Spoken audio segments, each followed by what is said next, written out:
બાપ બેઠો હોય ત્યાં સુધી બાપ બેઠો ને બાપ ત્યાં સુધી તો આપણને મારો બાપુ બેઠા છે.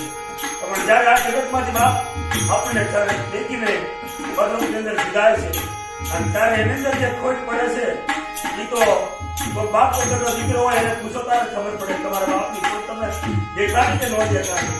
હા, કેટલા કામ એવો બાપ કરતો હોય પણ કોઈ કવિએ આની અંદર જે વાત કરી ખરેખર બહુ મને સાંભળવા જેવી લાગે છે અને ખરેખર ગાલી પણ ગમે છે.